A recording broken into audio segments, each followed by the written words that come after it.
শেখ হাসিনা কিন্তু ভারতে আশ্রিত ছিলেন। যেহেতু পাসপোর্ট নেই, তাহলে উনি অন্য কোনো দেশে অ্যাসাইলামের জন্যে যেতে পারবেন কিনা, ওনাকে বাংলাদেশে ফিরিয়ে আনা যাবে কিনা।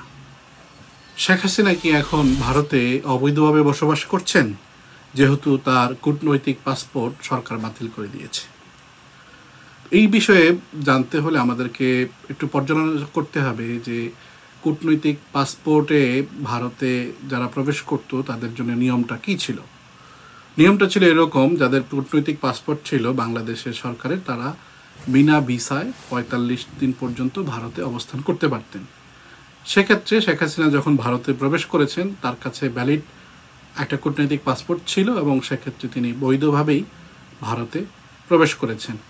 এবং যেহেতু উনি ৫ অগাস্ট ভারতে প্রবেশ করেছেন, সেক্ষেত্রে আজকে আমরা যখন কথা বলছি এখন পর্যন্ত ওনার ৪৫ দিন পূর্ণ হয়নি। সেক্ষেত্রে উনি বলা যায় যে ভারতে উনি বৈধভাবেই বসবাস করছেন, যেহেতু উনি বৈধভাবেই ভারতে প্রবেশ করেছেন। এখন তাহলে ওনার অবস্থান কি, যেহেতু ওনার কূটনৈতিক পাসপোর্ট বাতিল করেছে সরকার?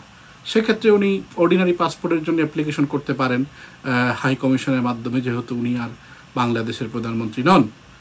যদি এক্ষেত্রে ওনার সমস্যা হয়ে থাকে, তাহলে আরেকটা প্রশ্ন যে উনি যেহেতু পাসপোর্ট নেই, তাহলে উনি অন্য কোনো দেশে অ্যাসাইলামের জন্যে যেতে পারবেন কিনা।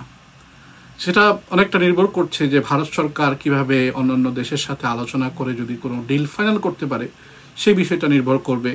ভারত সরকার তাকে যদি কোনো ট্রাভেল ডকুমেন্ট ইস্যু করে, সেই ডকুমেন্ট দিয়ে উনি অন্যান্য যে থার্ড কান্ট্রি তারা যদি তাকে ভিসা ইস্যু করে, ওই ভিসা দিয়ে উনি ট্রাভেল করতে পারবেন। এ ব্যাপারে কোনো অসুবিধা হওয়ার কথা নয়।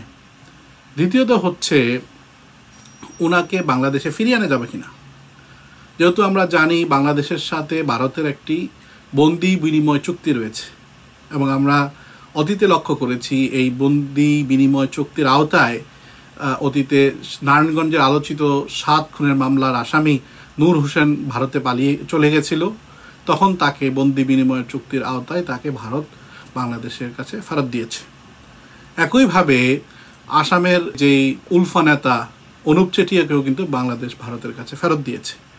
সুতরাং বাংলাদেশ যদি রিকোয়েস্ট করে, শেখ হাসিনার নামে যদি কোর্ট থেকে ওয়ারেন্ট ইস্যু হয়, গ্রেফতারি পরোয়ানা ইস্যু হয়, তখন রিকোয়েস্ট করে বন্দি বিনিময় চুক্তির আওতায় ভারতকে ফিরিয়ে আনার একটা রিকোয়েস্ট কিন্তু বাংলাদেশ সরকার করতে পারে।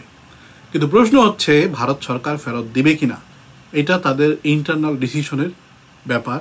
যদি ভারত চায়, শেখ হাসিনাকে কিন্তু রাজনৈতিক আশ্রয় দিয়েও ভারতে তারা রেখে দিতে পারে। যেমনটা আমরা লক্ষ্য করেছি যে 1975 সালের 15 আগস্টে পট পরিবর্তনের পরে শেখ হাসিনা কিন্তু ভারতে আশ্রিত ছিলেন। তেমনটি যদি হয়, তাহলে হয়তো শেখ হাসিনাকে ভারত ফেরত নাও দিতে পারে।